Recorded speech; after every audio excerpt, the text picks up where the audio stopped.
대통령께서 북한이 오늘 또 지난번 8월 29일 일본 상공을 지나간 고도 550km, 사거리 2700km를 훨씬 넘어서는 고도 770km, 사거리 3700km 미사일을 발사한 것을 보고 북한이 긴급 NSC 전체 회의를 열어서 북한이 추가 도발을 할 경우에 조기에 분쇄하고 재기불능하게 만들겠다. 북한 도발을 절대 좌시하지 않겠다. 국제사회가 힘모아 단호히 대응하겠다. 안보리 결의 노력과 북핵 포기 위한 모든 방법을 강구하라. 북한을 변화시킬 실효적인 조치들을 다 찾아내라. 미사일 지침, 한미 미사일 지침 개정을 하루빨리 조속히 완료를 해서 거기에 따라 억제 전력을 하루빨리 강화하라. 그리고 국민들을 안심시켜라. 왜 저는 이 얘기를 듣고 안심이 안 되죠? 왜 저는 이 얘기를 듣고 하나도 정말 구체적인 북핵을 억제할 수 있는 방법이라는 생각이 들지 않죠? 지난 7월 28일 북한이 ICBM을 시험 발사하고 난 뒤 대통령은 NSC 상임회의를 열어서 곡간을 뒤졌으라도 대응할 수 있는 모든 방안을 찾아라 얘기했습니다. 그렇습니다. 국민들이 더 걱정하고 있습니다. 곡간을 뒤져서 그나마 국려지책으로 우리의 살 길이라 생각하고 전술핵을 재배치하자. 우리도 스스로 핵무장을 하자. 라는 목소리가 도처에서 지금 뿜어져 나오고 있습니다. 이에 대한 대통령의 답은 딱 하나입니다. 전술핵 안 된다. 자체 핵무장도 안 된다. 이유는 북한 핵에 우리도 핵으로 맞서겠다는 자세로 대응한다면 남북 간의 평화 유지는 어려울 것이기 때문이다. 어떤 일이 있어도 제재와 압력은 가하더라도 대화로 풀어야 된다. 북한 핵에 우리 핵으로 대응하면 평화가 깨진다고 했습니다. 죄송하지만 이 얘기는 국제정치학의 기본도 모르시는 말씀입니다. 평화가 깨어지는 것, 다시 말하면 평화 유지가 어려운 것은 쌍방간의 전력이 팽팽할 때가 아니고 한쪽의 전력이 턱없이 약한, 그리고 다른 쪽이 강한 전력 자체가 비대칭일 때 평화가 깨집니다. 우리는 지금 북한 핵미사일에 대해서 우리가 바로 비대칭 상태입니다. 평화가 깨어지기 1초 직전입니다. 냉전이라는 것은 엄밀하게 말해서 가장 안전한 평화 상태를 유지하는 게 아이러니컬하게 냉전입니다. 1950년에서 1990년 40년간의 미소가 전쟁을 하지 않고 전 세계에 미소 양진영에 있는 적은 나라들도 군소국가들도 전쟁을 하지 않은 이유는 팽팽한 전력의 대립이 있었기 때문입니다. 물론 핵이라는 엄청난 파워로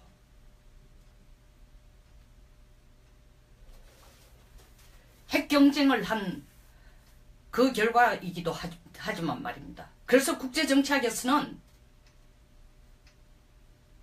핵이라는 것이 군비 경쟁을 촉발시키는 정말 나쁜 무기다 라고 하면서 또 다른 한편으로는 냉전이 깨어지고 나니까 전 세계의 모든 국가들은 다 독립을 주장하고 군소국가까지 분쟁 상태로 들어갑니다. 1990년 전보다 1990년 이후에 세계에서 일어나는 분쟁이나 분쟁 가능성 지역이 훨씬 더 늘어났습니다. 모두가 자기 국가 이익을 위해서 나서기 때문입니다. 왜냐하면 전부 전력이 비슷비슷하거나 아니면 더 우위를 차지하기 위해서 경쟁하면서, 미소 양진영 체제에 있을 때는 자기들의 전력을 테스트해 볼 기회가 없었는데 테스트하겠다는 겁니다. 냉전 이후 탈냉전 시대가 바로 평화라는 뜻은 아닙니다. 우리가 평화를 지키기 위해서는 북한과 상응하는 수준의 핵과 미사일 능력을 가질 때만이 평화가 유지가 됩니다. 저는 대통령께서 도발하면은 조기에 분쇄하고 재기불능하게 만들겠다라는 얘기, 그리고 안보리 결의 노력과 북핵 포기를 위한 모든 방법을 강구하라는 말을 듣고도 안심이 되는 것이 아니라 더 불안해진 이유는 대통령이 가진 생각 때문입니다. 이 모든 방법을 강구하라, 외교적인 방법, 군사적인 방법, 모든 걸 강구하라고 얘기하면서도 또 한 달 반 전에는 곡간을 뒤져서까지 하라면서도 곡간 뒤져서 내놓은 핵무장이나 우리 자체 핵무장이나 전술핵은 받아들이지도 않겠다고 하면서 대통령의 말씀이 북한이 핵을 개발하는 것은 체제 안전보장을 위한, 안전보장을 받기 위한 것이다. 어디서 많이 듣던 얘기 아닙니까? 2007년 노무현 대통령이 같은 말씀하셨습니다. 북한의 핵은 자위용이라고. 눈으로 보십시오. 이게 지금 자위용입니까? 북한 핵개발의 체제 보장을 받기 위한 거라. 이건 누구 얘기입니까? 어떻게 한국 대통령이 김정은이 해야 될 얘기를 대신 해주고 있습니까? 이것뿐만 아닙니다. 대통령의 멘토라는 사람들, 이런 분들이 나와서 대통령의 생각에 영향을 주는, 대통령에게 소위 말하는 국제정세를 가르친다는 사람들, 문정인 교수님 얘기를 한번 들어봅시다. 아니 북핵 미사일 중단하고 우리가 한미 군사훈련 좀 축소하면 되지 않느냐? 바로 중국이 요구한 겁니다. 쌍중단입니다. 그 다음이 뭐겠습니까? 우리가 94년 76년부터 시작한 팀스피리트 훈련을 94년 3년까지 하고 94년에 중단했을 때에 일시중단이라는 거로 시작했지만 영원히 중단됐습니다. 그때 일시중단의 명분이 뭐냐? 두 가지입니다. 이유가 남북한 관계를 화해협력으로 좀 더 관계를 발전시키고 싶으니까 한미훈련 잠시 중단하자. 두 번째, 북핵 문제는 남북 간에 해결해 보겠다 하고 한미 군사훈련을 중단시켰습니다. 그 결과가 어떻게 됐습니까? 지금 중국이 그 이론을 그대로 받아들여서 쌍중단을 요구하고 거기에 맞장구 치며 거들어주고 있는 게 러시아입니다. 북한은 중국이야말로 시진핑 주석께서 김정은의 생각을 대변해 주는 거나 기곤만장입니다. 세 나라가 한 목소리를 내고 있는데 그게 대통령의 선생이라는 분이 똑같은 목소리를 내주고 있습니다. 또 다른 분 얘기를 들어봅시다. 이거는 개인적인 인신공격이 아닙니다. 말씀하신 내용을 가지고 제가 지금 논리적으로 얘기를 하고 있습니다. 전 통일부 장관, 전세현 장관 무슨 말씀을 하셨습니까? 이러다가 북한이 레드라인을 넘어가면은 결국 미국은 북한과 대화의 무드로 들어가는 거다. 군사작전 안 할 것 아니냐? 그렇다면 좀 더 모양 좋게 미국이 차라리 적극적인 대화의 무드를 만들어주는 게 더 바람직하지 않느냐? 이거 정말 해도 너무합니다.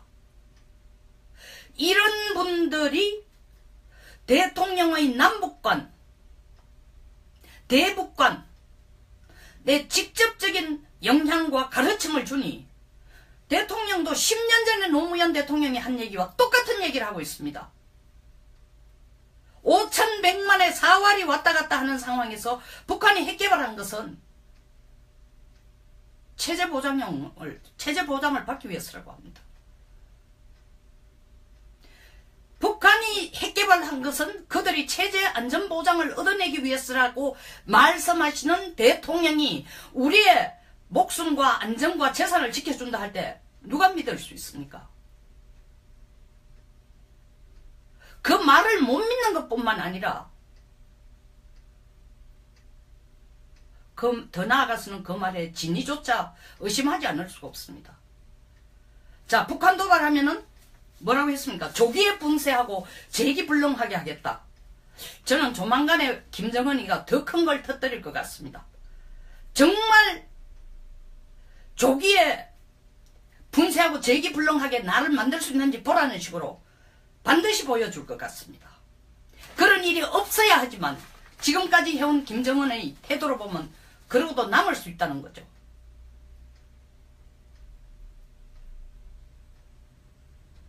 그리고 이런 상황에서 더 이상 대화가 불가하다라고 대통령께서 말씀하셨는데 이런 상황이 어떤 상황입니까?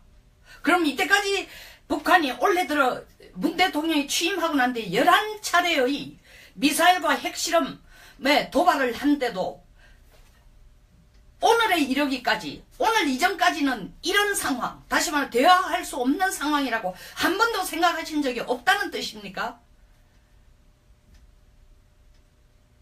정말 너무하신 거 아닙니까?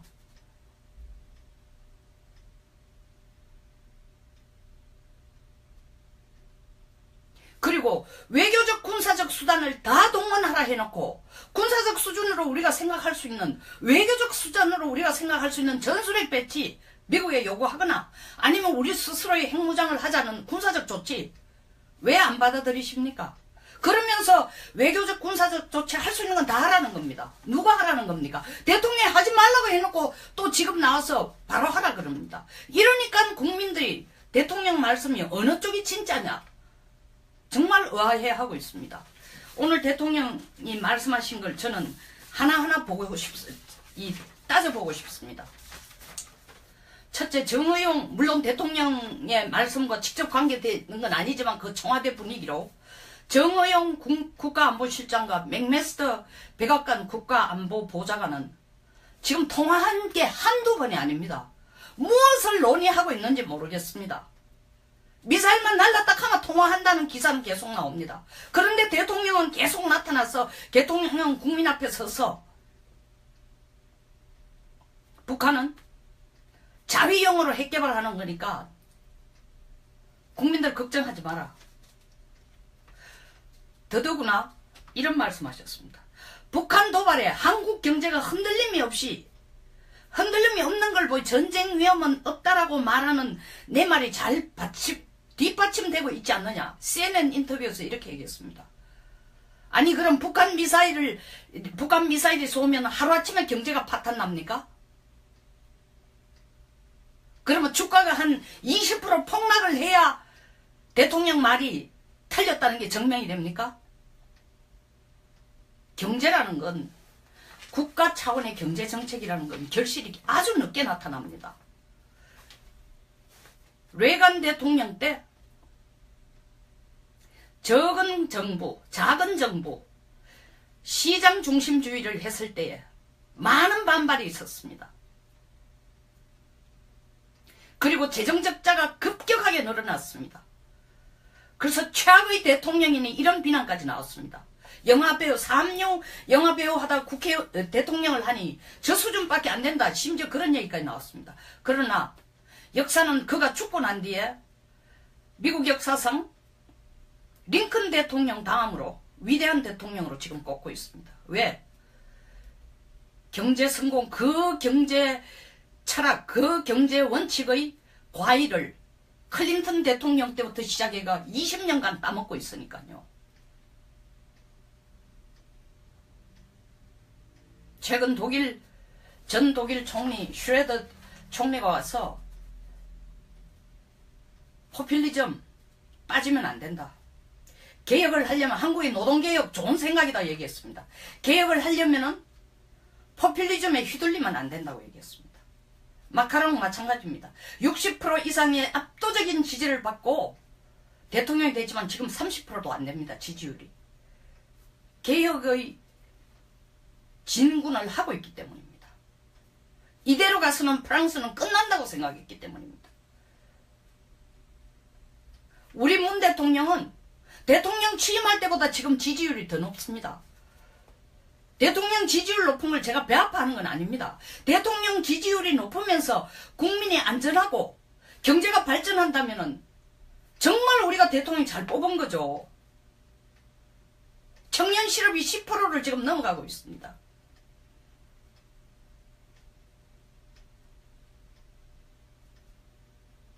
공무원 17만 4천 명 뽑는다니까 전부 하던 일 치우고 회사 때려치우고 고시방에 틀어박혀가지고 구급 준비하고 있습니다.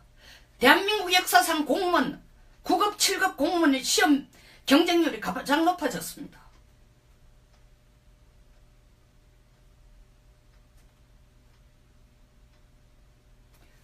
경제 얘기가 하루아침에 되는 게 아니까 저보고 결과를 봐야 할 거 아니냐라고 얘기하실 겁니다.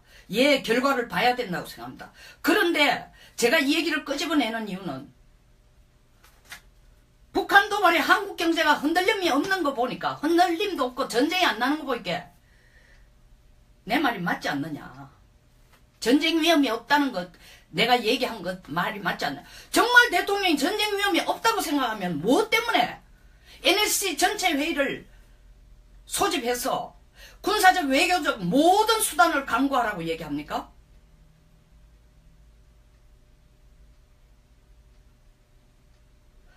정말 전쟁 위협이 없다면 북한이 한 번만 더 도발하면 조기에 분쇄하고 다시 일어서지도 못하도록 다리를 부러버리겠다는 겁니다.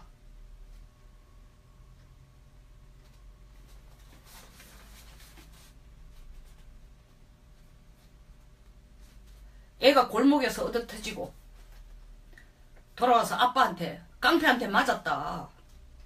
아빠 어떻게 하면 좋으냐. 불안해서 밖에도 못 나가겠다 하니까 아빠가 하는 얘기에 내가 그 깡패를 조기에 분쇄해서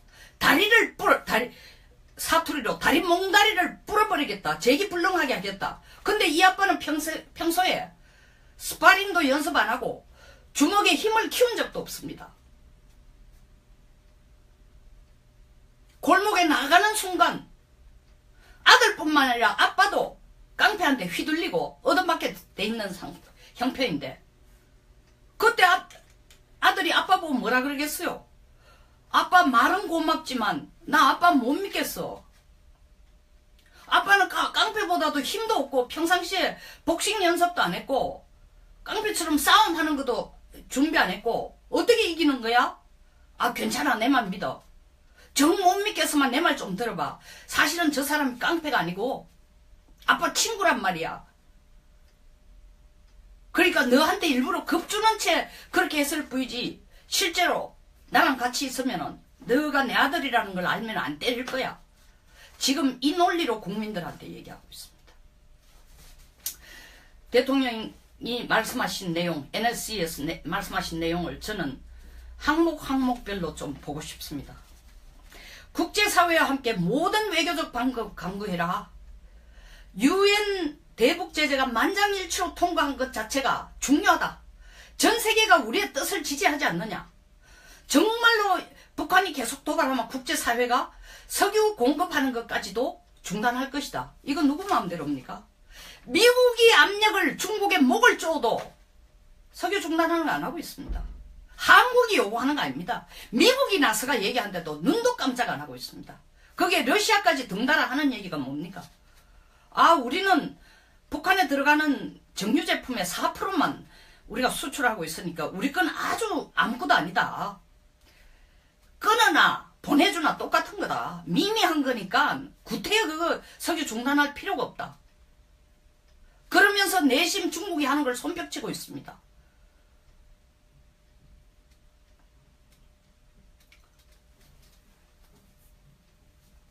더구나 러시아는 이런 얘기를 하고 있습니다. 그건 인도적인 지원이야.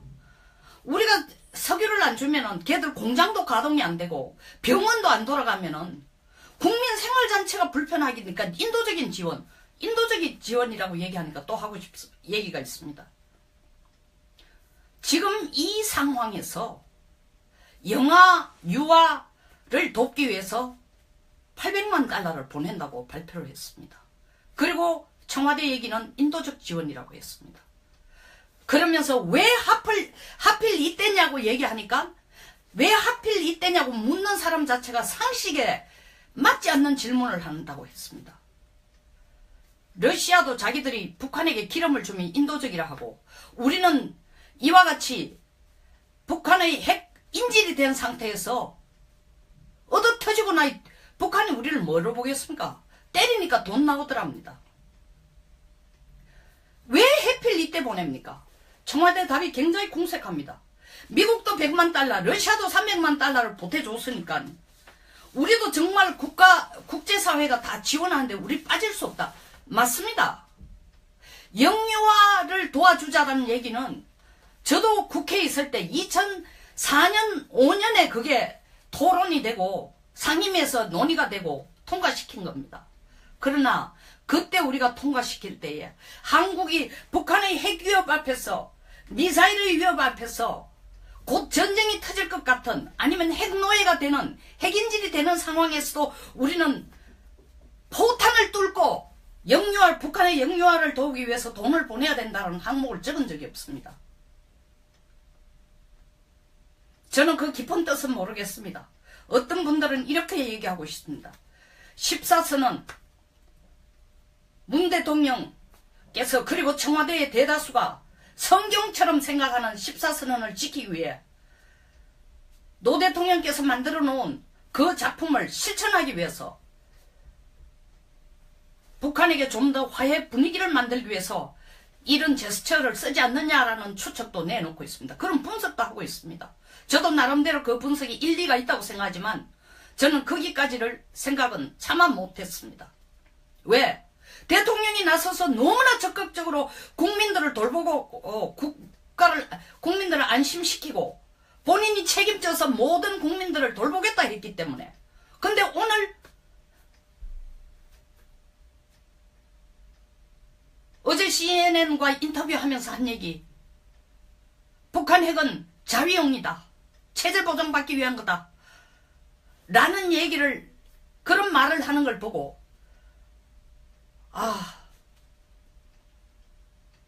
정말 지금 800만 불 보내는 것이 정말 정치적인 의미가 있구나. 청와대는 끝까지 인도적이다 라고 했지만 정치적인 의미가 있구나 라는 생각이 확실히 들었습니다. 두 번째로, 연합방위태세로 핵미사일 위협에 실효적 대응을 해라고 했습니다. 왜 연합방위태세를 찾습니까? 연합방위라는 건 한미 전력을 합쳤을 때 연합전력입니다. 한반도에서 대통령이 지시하지 않으면, 대통령 허락 없이, 한국의 지시 없이, 한국의 허락 없이 어떤 군사작전도 못한다고 했는데 왜 대응을 하는 겁니까? 실효적 핵미사일 위협에 실효적 대응을 합니까? 이 실효적 대응하는 것이 하루 전에 이미 북한이 미사일 쏠 걸 알고 준비해놨다는 사거리 300km도 안 되는 미사일로 대응하는 것입니까? 한수 더 떠서 청와대 하는 얘기가 뭡니까? 이때까지는 말로만 대응했는데 이번엔 군사적으로, 전번하고 이번은 실질적으로, 전번에는 전투기에서 내려가서 때리는 거고 이번에는 실제로 정확하게 평양까지 거리를 조준해가지고 원점을 포격하는 엄청난 것을 보여주어서 얼마나 군사적으로 잘 대응하고 있는지를 보여준 거다. 김정은이 웃습니다. 저쪽에서 고사포 쏘는데 우리가 소총으로 대응하는 것입니다. 물론 현무 300km, 사거리 300km는 공중을 나르는, 고도 770km를 나르는 미사일에 대응하는 것은 아니지만 미사일을 발사한 그 순환 비행장을 때린다 손치더라도 사실 300km 갔다는 보장도 없습니다. 정확하게 조준해서 맞췄다 라고 했지만, 그리고 세 번째, 이걸 뭐라고 얘기했냐면은 도발 사전 징후를 청와대가 이미 포착하고 있었고, 그리고 그게 즉각적인, 다시 말하면 6시 50 몇 분입니까? 6시 50 몇 분에 58분에 미사일이 발사된 걸 보고 7시 4분에 바로 대응했다는 걸 국민들에게 소상하게 보여주고 보고하고 우리 안보 역량을 어떤 것인지를 확실히 보여줬다는 걸 얘기하고 국민들을 안심시키라고 대통령이 말씀하셨어요. 국민들 안심이 되겠어요? 저는 지금 현무 사거리 300km도 안 되는 현무를 쏟다라는 자체가 국민들 안심시키는 게 아니라 더 불안하게 할 것 같습니다. 저기는 사거리 4000km, 3700km, 태평양 한가운데를 떨어지는 미사일을 날리는데 사거리 300km도 안 되는 걸 가지고 쏘고 나서는 국민들을 안심시키라 그랬어요. 국민들이 안심을 하는 게 아니라 거의 자포자기 상태입니다. 안심하는 게 아니라 어떻게 되겠지.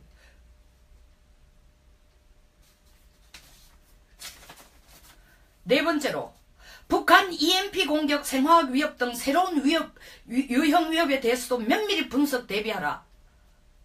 EMP라는 건 Electric Magnetic Pulse입니다. 전자기파를 이용해서 실질적으로 사람을 때리는 게 아니라 공중에 전자파를 교란시켜서 우리의 소위 말하는 C4I 시스템, 지휘 통제 시스템 자체를 완전히 교란시킵니다. 적 목표물도 우리가 혼란되게 하고, 북쪽에서 날아오는 미사일의 실탄이냐 디코이, 미끼탄이냐 이것도 구분 못하게 하고, GPS 같은 것도 교란시키고, 이게 EMP가 하는 역할입니다. EMP가 공격하고 생화학 위협이 들어오면은 대비해서 면밀히 분석하라. 죄송합니다. 우리 대한민국의 각군의 지휘, 통신, 지휘체계의 센터는 EMP 대비 건설로 되어 있지 않습니다. 대비 체제로 건설되어 있지 않습니다. 오산 탱고 정도나 제외하고, 오산 지휘소 정도나 제외하고, 나머지는 지금 대비 바로 당하게 되어 있습니다. 사실은 북쪽이 우리를 정말 손 안 대고 이 대한민국을 대혼란 상태에 빠뜨릴 수 있는 게 EMP입니다. 뿐 아닙니다. 생화학 위협에 대응하라. 북한이 화학 무기를 전 세계에서 세 번째로 많이 가고 있습니다. 5,000톤 정도를 가지고 있습니다. 생물 무기는 13가지를 갖고 있습니다. 탄저균, 콜레라균, 장티부스, 천연두,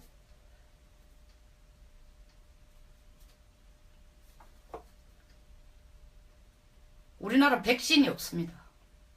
이게 전부 이제는 더 이상 잘 사는 대한민국 국민이 앓지 않는 병이라고 생각하고 백신이 없습니다. 탄저균 전번에 사건 오산에 난리가 났을 때에 미군들이 사실 와서 우리가 탄저균 만드는 것을, 탄저균에 대한 백신을 만드는 걸 이쪽에 좀 전달해준, 가르치려고 하는 움직임도 있었지만, 너무나 강한 진보단체의 얘기가 미군들이 비밀리에, 주한미군이 비밀리에 탄저균 가져왔다고 난리를 치더니, 대한민국을 위험하게 만든다고 난리를 치더니, 심지어 나중에는 이런 얘기까지 나왔습니다. 이 얘기는 진보 쪽에서 나온지 어딘지 모르지만, 아니 여기까지 가져오면 우리 것도 가져오겠지. 말도 안 되는 얘기입니다. 이거 하루아침 준비할 수 있는 게 아닙니다. 대통령은 뭐 위협에 대비해서 면밀히 분석하고 대비하라. 방법 없습니다. 탄저균을 공격하면 그냥 우리는 그냥 그대로 당하게 되어 있습니다. EMP 공격하면 그대로 당하게 되어 있습니다.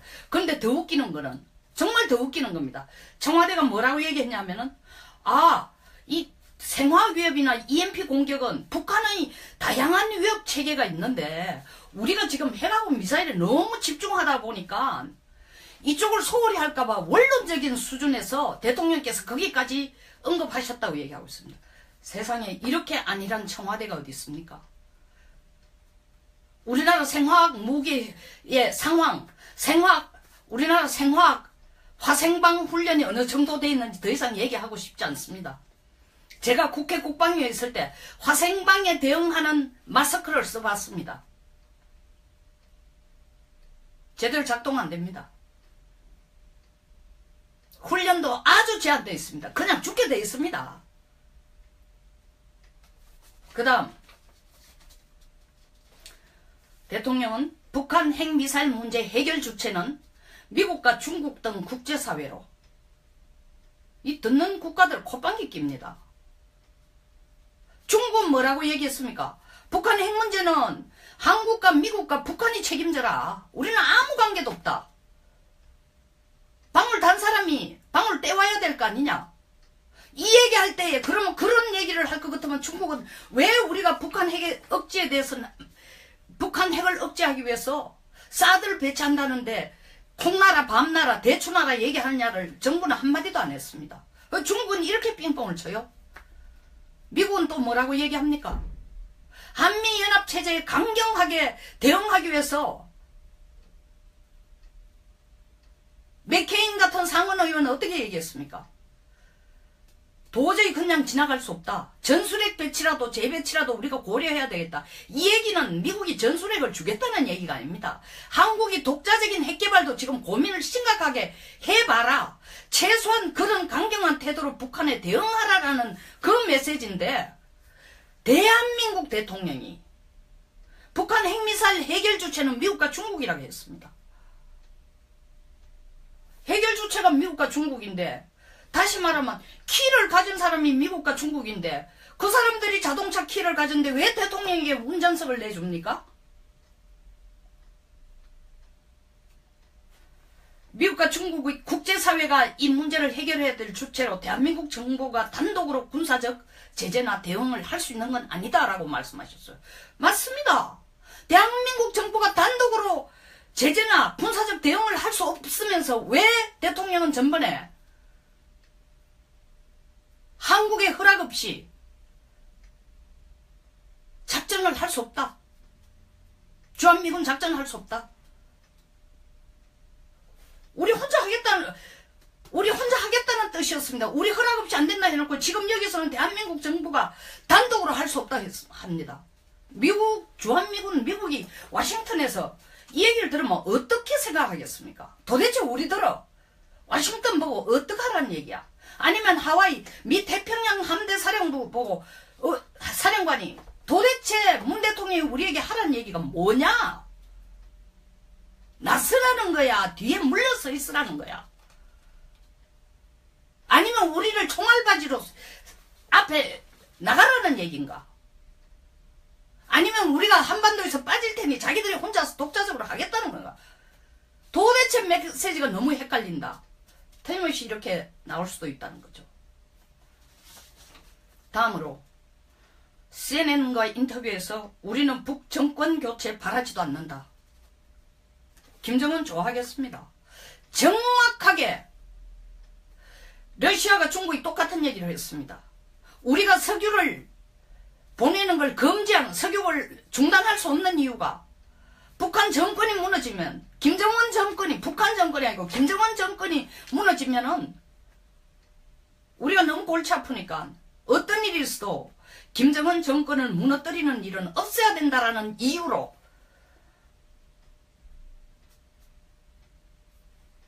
김정은 정권이 살아남도록 하기 위해서 석유를 계속 보내야 된다는 겁니다. 근데 우리 대통령도 북한 정권 교체를 바라지도 않는다. 이 얘기한다고 김정은이가 좋아하겠습니까? 대한민국의 문재인 대통령이 우리 정권 교체를 바라지 않는다고 했으니까 나는 이제 한심할 수 있다 하고 김정은이가 생각하겠습니까? 이런 얘기는 필요가 없습니다.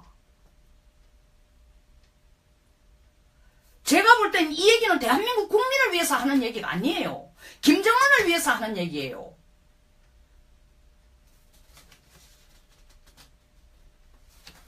제가 오늘 아침 신문기사를 굉장히 꼼꼼히 읽었습니다. 그 내용이 도대체 대통령이 국민들에게 얼마만큼 신뢰를 주고 확신을 우리는 안전하다, 대한민국을 지켜나갈 수 있다, 안전하다라는 메시지를 줄 수 있는가 싶어서 굉장히 꼼꼼하게 읽었습니다. 조선일보는 제일 1면에 대통령 전술핵 반대다, 자체적인 핵무장도 반대다 해놔놓고 바로 3면에 CNN 인터뷰를 실었습니다. 1면과 3면의 얘기가 다릅니다.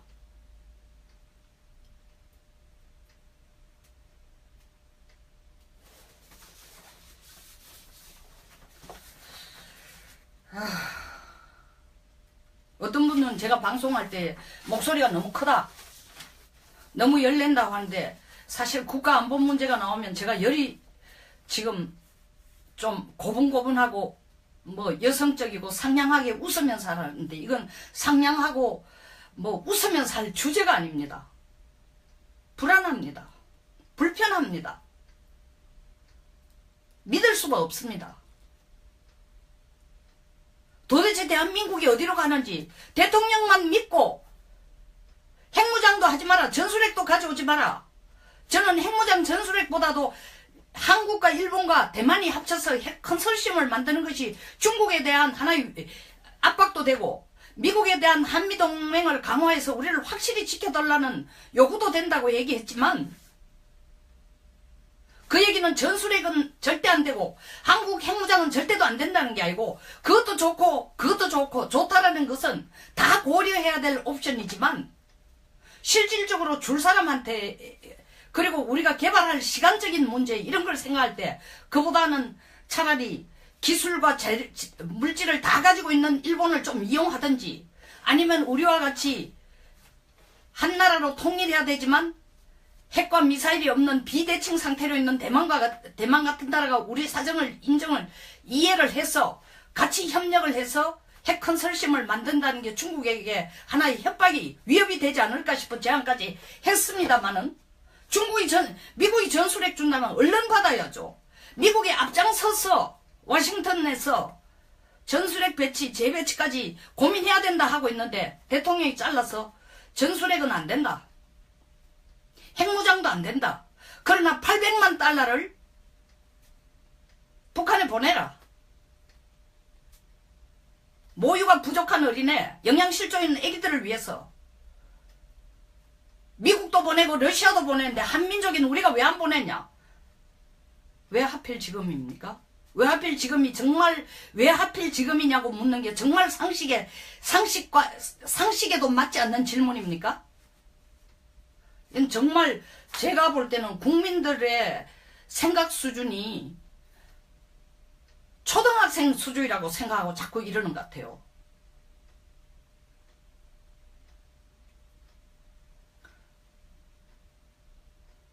대통령이 북핵에 강경하게 대응하겠다고 말씀하셨습니다. 며칠 전 제가 주문했습니다. 그 말씀하길래 이제는 흔들리지 않고 나가시겠구나. 오늘 또 보니까 또 양쪽을 왔다 갔다 합니다. 우리를 안심시켜 주십시오. 더 나은 대한민국을 만들어 달라고 우리 대통령을 뽑았습니다. 더 안전한 대한민국을 만들어 달라고 대통령을 뽑았습니다. 청와대에 있는 사람들은 불안하지 않을지도 모릅니다. 그 성벽 높은 데 있으니까 숨을 데가 있다고 생각할지 모릅니다. 노천에 깔려있는 저희들은 생각이 다릅니다. 드골이 얘기했습니다. 핵이 없는 국가는 완전한 국가라고 할 수 없다고 했습니다.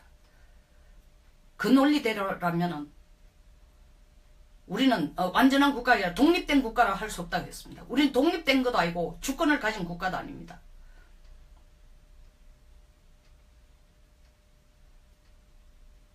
지금 이 상태는 결코 안전한 상황이 아닙니다. 지금 이 상태는 한국에 있는 모든 군사력을 더 증강시킨다라는 자체가 먹혀들지 않는 상태입니다. 할 수도 없습니다. 시간이 필요합니다. 군사력 증강, 미국이 무기를 팔아야 우리가 가져오는 겁니다. 돈만 있다고 되는 것도 아닙니다.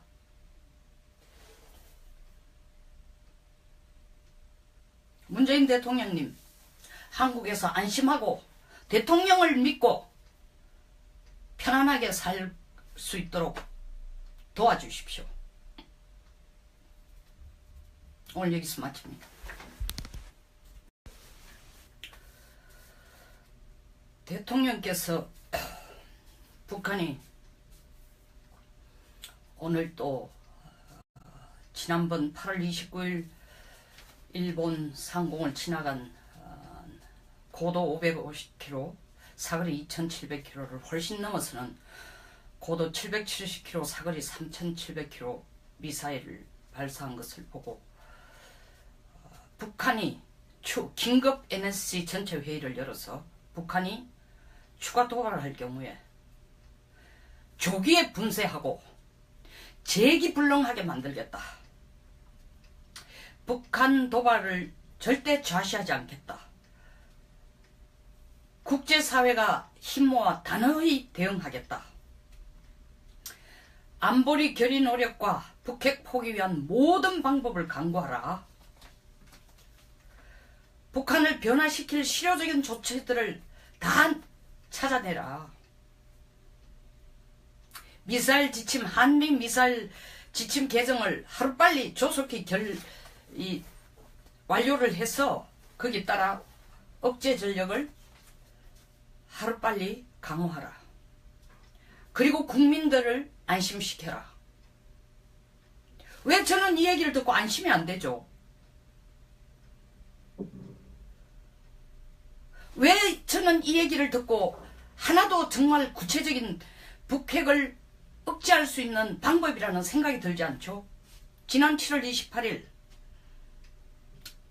북한이 ICBM을 시험 발사하고 난 뒤 대통령은 NSC 상임회의를 열어서 곡간을 뒤져서라도 대응할 수 있는 모든 방안을 찾아라 얘기했습니다. 그렇습니다. 국민들이 더 걱정하고 있습니다. 곡간을 뒤져서 그나마 국려지책으로 우리의 살 길이라 생각하고 전술핵을 재배치하자. 우리도 스스로 핵무장을 하자. 라는 목소리가 도처에서 지금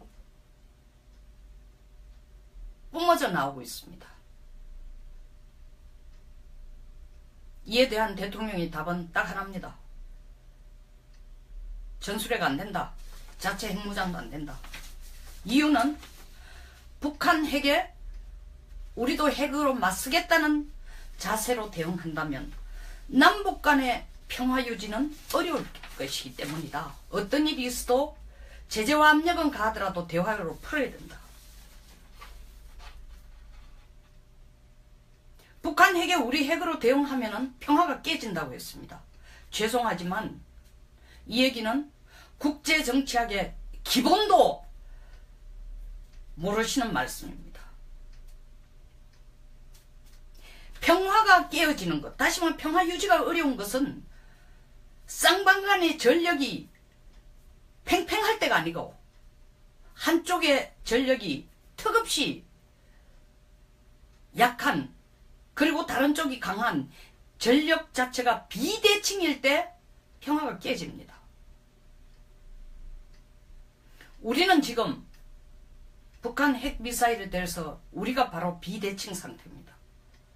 평화가 깨어지기 1초 직전입니다. 냉전이라는 것은 엄밀하게 말해서 가장 안전한 평화 상태를 유지하는 게 아이러니컬하게 냉전입니다.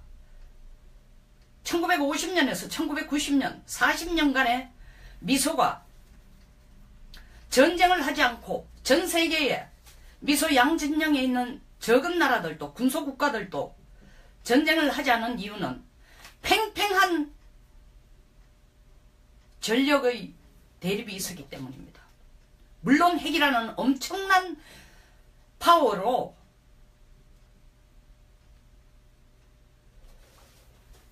핵 경쟁을 한 그 결과이기도 하지만 말입니다. 그래서 국제정치학에서는 핵이라는 것이 군비 경쟁을 촉발시키는 정말 나쁜 무기다 라고 하면서 또 다른 한편으로는 냉전이 깨어지고 나니까 전 세계의 모든 국가들은 다 독립을 주장하고 군소국가까지 분쟁 상태로 들어갑니다. 1990년 전보다 1990년 이후에 세계에서 일어나는 분쟁이나 분쟁 가능성 지역이 훨씬 더 늘어났습니다. 모두가 자기 국가 이익을 위해서 나서기 때문입니다. 왜냐하면 전부 전력이 비슷비슷하거나 아니면 더 우위를 차지하기 위해서 경쟁하면서 미소 양진영 체제에 있을 때는 자기들의 전력을 테스트해 볼 기회가 없었는데 테스트하겠다는 겁니다. 냉전 이후 탈냉전 시대가 바로 평화라는 뜻은 아닙니다. 우리가 평화를 지키기 위해서는 북한과 상응하는 수준의 핵과 미사일 능력을 가질 때만이 평화가 유지가 됩니다. 저는 대통령께서 도발하면은 조기에 분쇄하고 재기불능하게 만들겠다라는 얘기, 그리고 안보리 결의 노력과 북핵 포기를 위한 모든 방법을 강구하라는 말을 듣고도 안심이 되는 것이 아니라 더 불안해진 이유는 대통령이 가진 생각 때문입니다. 이 모든 방법을 강구하라, 외교적인 방법, 군사적인 방법, 모든 걸 강구하라고 얘기하면서도 또 한 달 반 전에는 곡간을 뒤져서까지 하라면서도 곡간 뒤져서 더더구나 이런 말씀하셨습니다. 북한 도발에 한국 경제가 흔들림이 없는 걸 보니 전쟁 위험은 없다라고 말하는 내 말이 잘 뒷받침되고 있지 않느냐. CNN 인터뷰에서 이렇게 얘기했습니다. 아니 그럼 북한 미사일이 쏘면 하루아침에 경제가 파탄납니까? 그러면 주가가 한 20% 폭락을 해야 대통령 말이 틀렸다는 게 증명이 됩니까?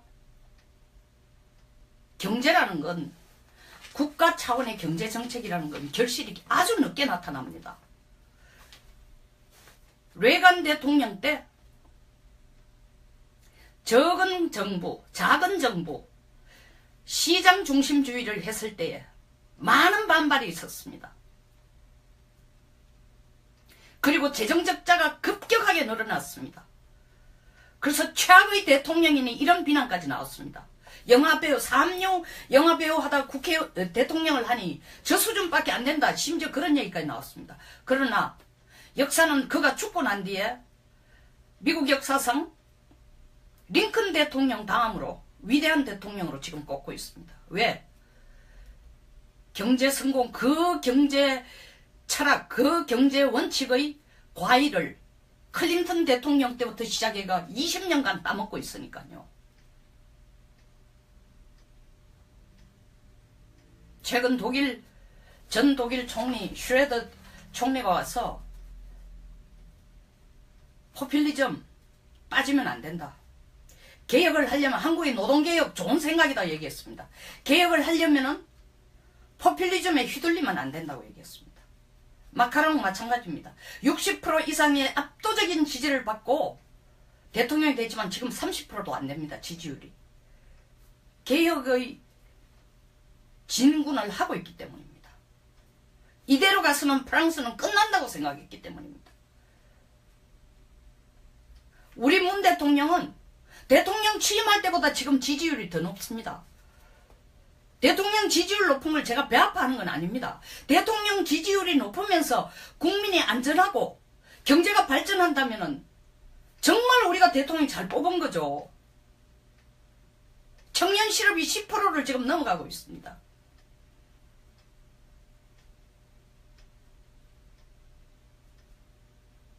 공무원 17만 4천 명 뽑는다니까 전부 하던 일 치우고 회사 때려치우고 고시방에 틀어박혀가지고 구급 준비하고 있습니다. 대한민국 역사상 공무원 9급 7급 공무원의 시험 경쟁률이 가장 높아졌습니다.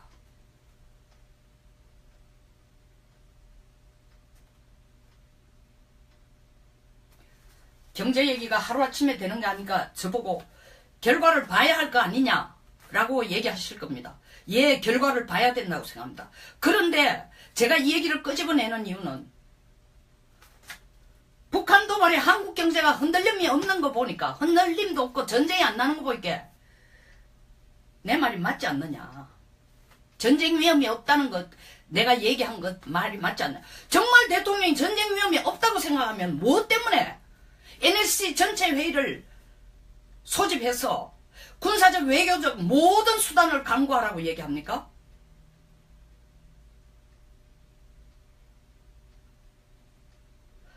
정말 전쟁 위협이 없다면 북한이 한 번만 더 도발하면은 조기에 분쇄하고 다시 일어서지도 못하도록 다리를 부러버리겠다는 겁니다.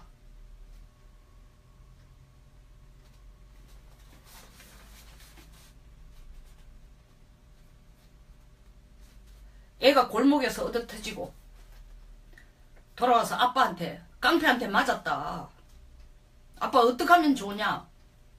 불안해서 밖에도 못 나가겠다 하니까 아빠가 하는 얘기, 내가 그 깡패를 조기에 분쇄해서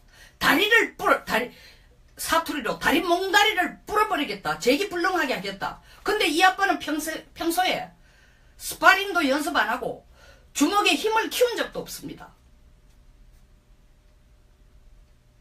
골목에 나가는 순간 아들뿐만 아니라 아빠도 깡패한테 휘둘리고 얻어맞게 돼 있는 형편인데, 그때 아들이 아빠 보고 뭐라 그러겠어요? 아빠 말은 고맙지만 나 아빠 못 믿겠어. 아빠는 깡패보다도 힘도 없고 평상시에 복싱 연습도 안 했고 깡패처럼 싸움하는 것도 준비 안 했고 어떻게 이기는 거야? 아, 괜찮아, 내 말 믿어. 정 못 믿겠으면 내 말 좀 들어봐. 사실은 저 사람이 깡패가 아니고 아빠 친구란 말이야. 그러니까 너한테 일부러 겁주는 채 그렇게 했을 뿐이지 실제로 나랑 같이 있으면은 너가 내 아들이라는 걸 알면 안 때릴 거야. 지금 이 논리로 국민들한테 얘기하고 있습니다. 대통령이 말씀하신 내용, NSC에서 말씀하신 내용을 저는 항목별로 좀 보고 싶습니다. 국제사회와 함께 모든 외교적 방법 강구해라. UN 대북제재가 만장일치로 통과한 것 자체가 중요하다. 전 세계가 우리의 뜻을 지지하지 않느냐. 정말로 북한이 계속 도발하면 국제사회가 석유 공급하는 것까지도 중단할 것이다. 이건 누구 마음대로입니까? 미국이 압력을 중국에 목을 쪼도 석유 중단하는 거 안 하고 있습니다. 한국이 요구하는 거 아닙니다. 미국이 나서가 얘기하는데도 눈도 깜짝 안 하고 있습니다. 거기에 러시아까지 등달아 하는 얘기가 뭡니까? 아, 우리는 북한에 들어가는 정유 제품의 4%만 우리가 수출하고 있으니까 우리 건 아주 아무것도 아니다. 끊으나 보내주나 똑같은 거다. 미미한 거니까 구태여 그거 석유 중단할 내놓은 핵무장이나 우리 자체 핵무장이나 전술핵은 받아들이지도 않겠다고 하면서 대통령의 말씀이 북한이 핵을 개발하는 것은 체제 안전보장을 위한 안전보장을 받기 위한 것이다.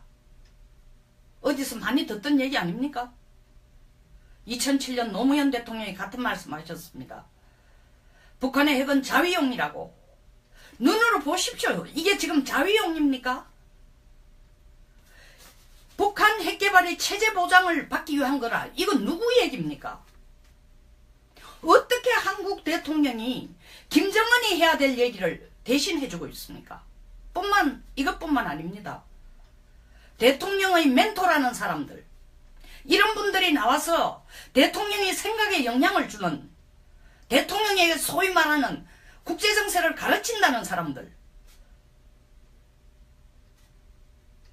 문정인 교수님 얘기를 한번 들어봅시다. 아니, 북핵 미사일 중단하고 우리가 한미 군사훈련 좀 축소하면 되지 않느냐? 바로 중국이 요구한 겁니다. 쌍중단입니다. 그 다음이 뭐겠습니까? 우리가 94년 76년부터 시작한 팀 스피리트 훈련을 94년 3년까지 하고 94년에 중단했을 때에 일시 중단이라는 거로 시작했지만 영원히 중단됐습니다. 그때 일시 중단의 명분이 뭐냐? 두 가지입니다. 이유가 남북한 관계를 화해협력으로 좀 더 관계를 발전시키고 싶으니까 한미훈련 잠시 중단하자. 두 번째, 북핵 문제는 남북 간에 해결해 보겠다 하고 한미 군사훈련을 중단시켰습니다. 그 결과가 어떻게 됐습니까? 지금 중국이 그 이론을 그대로 받아들여서 쌍중단을 요구하고 거기에 맞장구 치며 거들어주고 있는 게 러시아입니다. 북한은 야 중국이야말로 시진핑 주석께서 김정은의 생각을 대변해 주는 거나 기곤만장입니다. 세 나라가 한 목소리를 내고 있는데 그게 대통령의 선생이라는 분이 똑같은 목소리를 내주고 있습니다. 또 다른 분 얘기를 들어봅시다. 이거는 개인적인 인신공격이 아닙니다. 말씀하신 내용을 가지고 제가 지금 논리적으로 얘기를 하고 있습니다.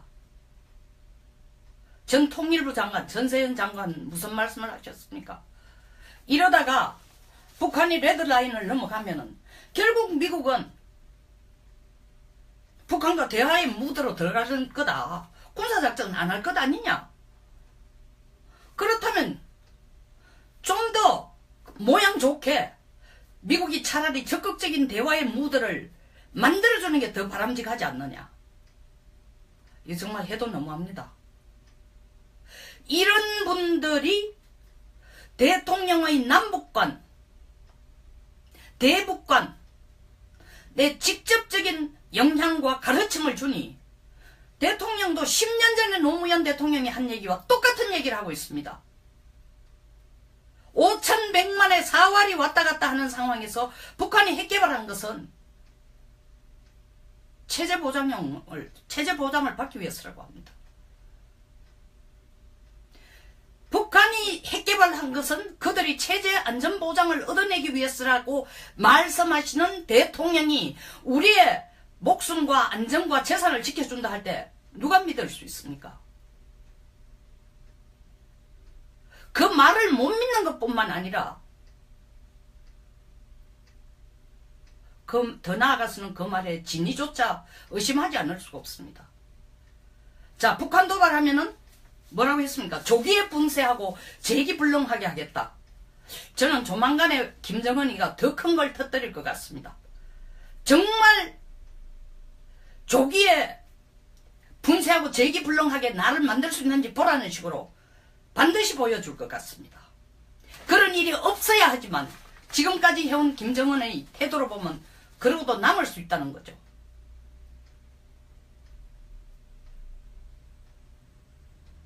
그리고 이런 상황에서 더 이상 대화가 불가하다라고 대통령께서 말씀하셨는데 이런 상황이 어떤 상황입니까? 그럼 이때까지 북한이 올해 들어 문 대통령이 취임하고 난 뒤 11차례의 미사일과 핵실험에 도발을 한데도 오늘에 이르기까지, 오늘 이전까지는 이런 상황, 다시 말해 대화할 수 없는 상황이라고 한 번도 생각하신 적이 없다는 뜻입니까? 정말 너무하신 거 아닙니까?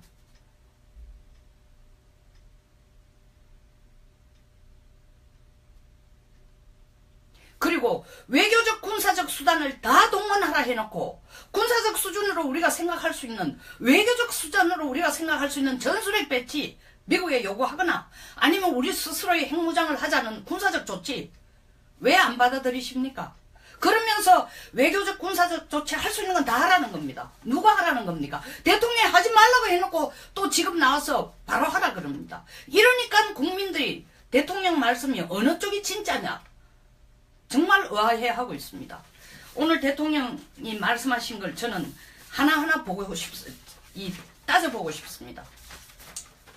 첫째, 정의용 물론 대통령의 말씀과 직접 관계되는 건 아니지만 그 청와대 분위기로 정의용 국가안보실장과 맥메스터 백악관 국가안보보좌관은 지금 통화한 게 한두 번이 아닙니다.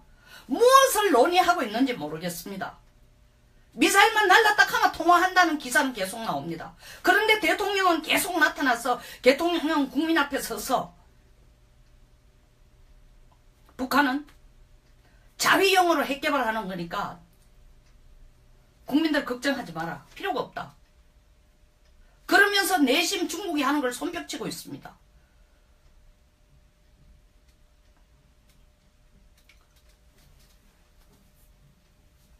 더구나 러시아는 이런 얘기를 하고 있습니다. 그건 인도적인 지원이야. 우리가 석유를 안 주면은 걔들 공장도 가동이 안 되고 병원도 안 돌아가면은 국민 생활 자체가 불편하니까 인도적인 지원, 인도적인 지원이라고 얘기하니까 또 하고 얘기가 있습니다.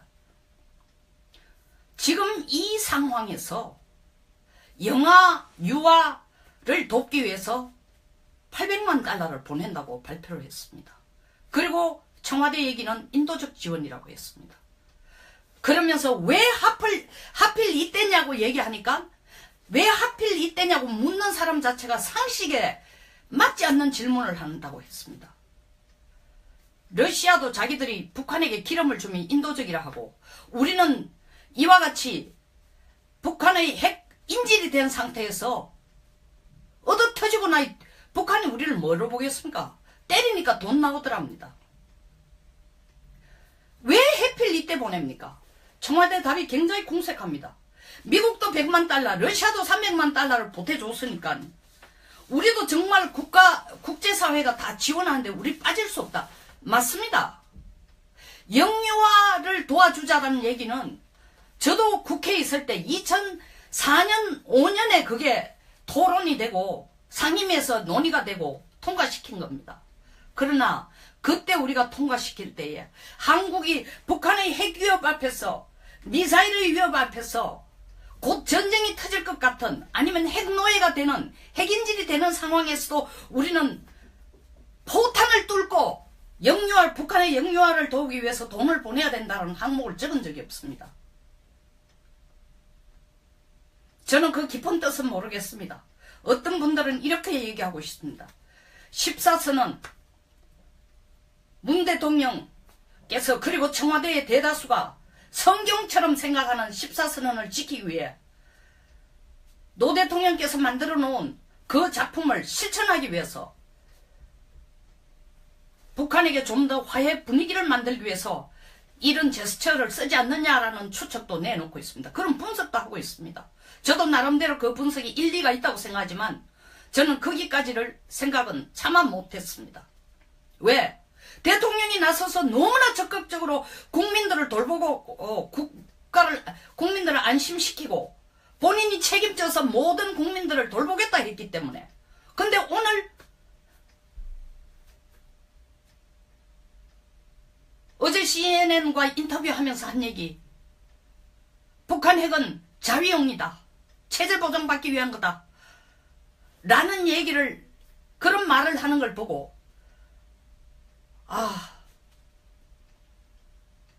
정말 지금 800만 불 보내는 것이 정말 정치적인 의미가 있구나. 청와대는 끝까지 인도적이다 라고 했지만 정치적인 의미가 있구나 라는 생각이 확실히 들었습니다.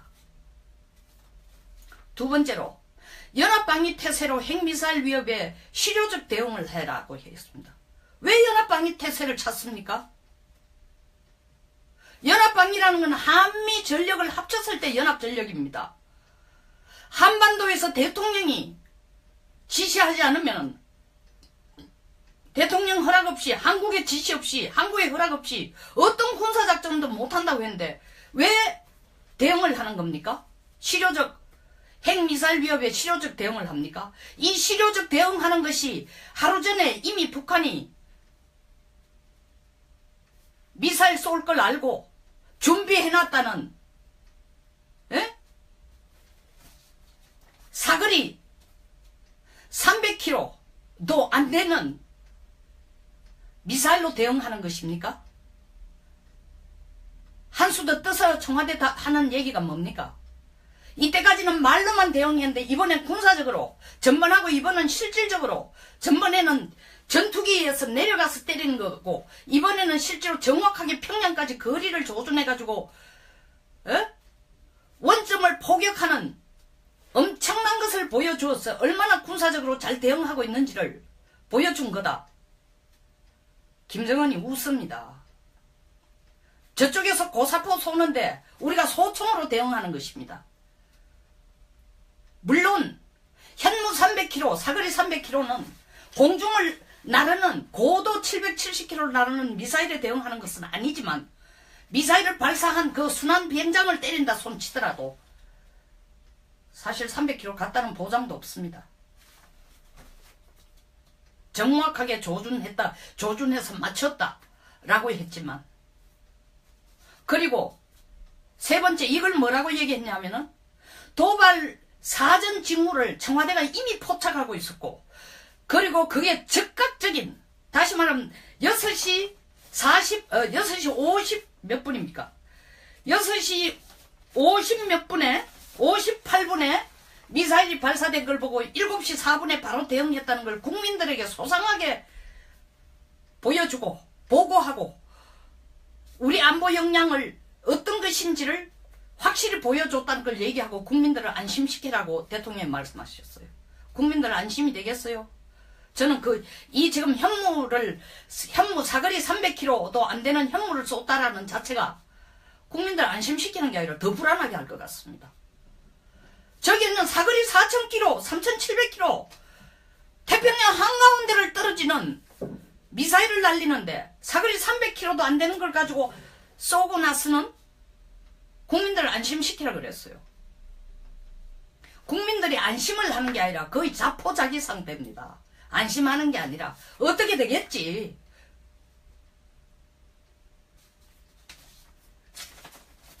네 번째로 북한 EMP 공격, 생화학 위협 등 새로운 유형 위협에 대해서도 면밀히 분석 대비하라. EMP라는 건 Electric Magnetic Pulse입니다. 전자기파를 이용해서 실질적으로 사람을 때리는 게 아니라 공중에 전자파를 교란시켜서 우리의 소위 말하는 C4I 시스템, 지휘 통제 시스템 자체를 완전히 교란시킵니다. 적 목표물도 우리가 혼란되게 하고 북쪽에서 날아오는 미사일의 실탄이냐 디코이 미끼탄이냐 이것도 구분 못하게 하고 GPS 같은 것도 교란시키고 이게 EMP가 하는 역할입니다. EMP가 공격하고 생화학 위협이 들어오면은 대비해서 면밀히 분석하라. 죄송합니다. 우리 대한민국의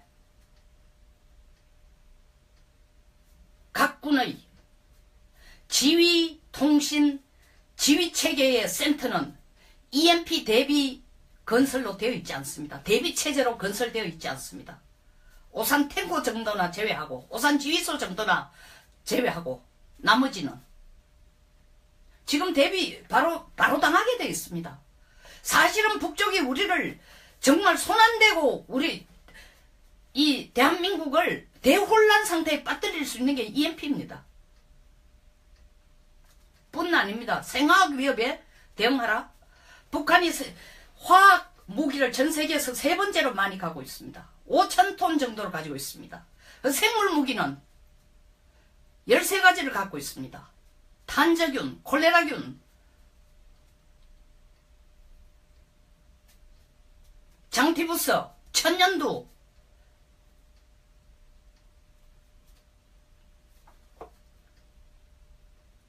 우리나라 백신이 없습니다.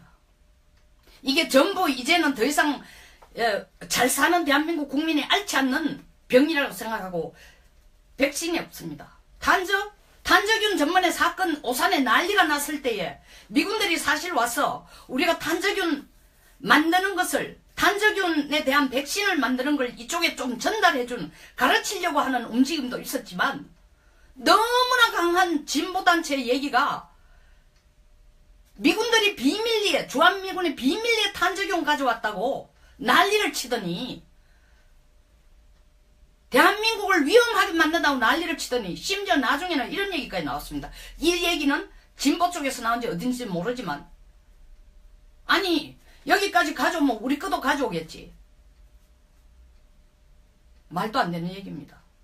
이거 하루아침 준비할 수 있는 게 아닙니다. 대통령은 뭐 위협에 대비해서 면밀히 분석하고 대비하라. 방법 없습니다.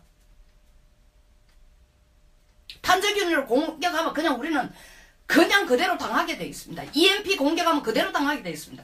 그런데 더 웃기는 거는 정말 더 웃기는 겁니다. 청와대가 뭐라고 얘기했냐면은 이 생화학 위협이나 EMP 공격은 북한의 다양한 위협 체계가 있는데 우리가 지금 핵하고 미사일에 너무 집중하다 보니까 이쪽을 소홀히 할까봐 원론적인 수준에서 대통령께서 거기까지 언급하셨다고 얘기하고 있습니다. 세상에 이렇게 안일한 청와대가 어디 있습니까? 우리나라 생화학 무기의 상황, 우리나라 생화학 화생방 훈련이 어느 정도 돼 있는지 더 이상 얘기하고 싶지 않습니다. 제가 국회 국방위에 있을 때 화생방에 대응하는 마스크를 써봤습니다. 제대로 작동 안 됩니다.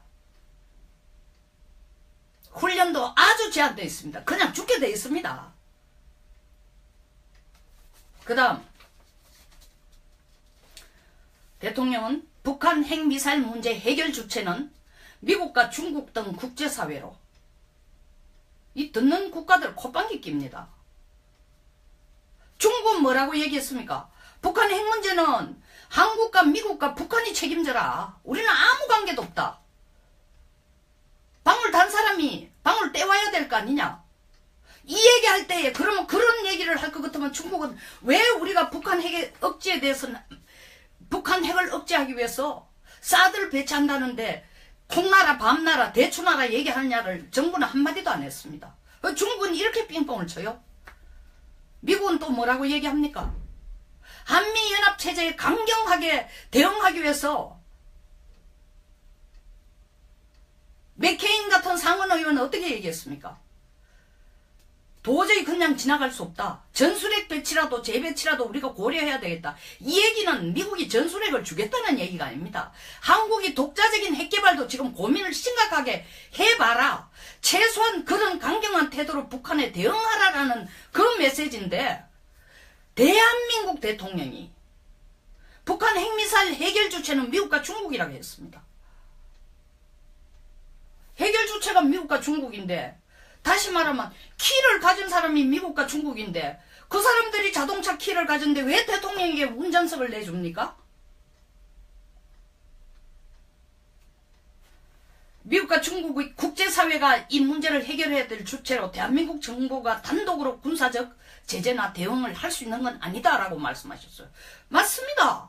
대한민국 정부가 단독으로 제재나 군사적 대응을 할 수 없으면서 왜 대통령은 전번에 한국의 허락 없이 작전을 할 수 없다. 주한미군 작전을 할 수 없다. 우리 혼자 하겠다는 뜻이었습니다. 우리 허락 없이 안 된다 해놓고 지금 여기서는 대한민국 정부가 단독으로 할 수 없다 합니다. 주한미군 미국이 워싱턴에서 이 얘기를 들으면 어떻게 생각하겠습니까?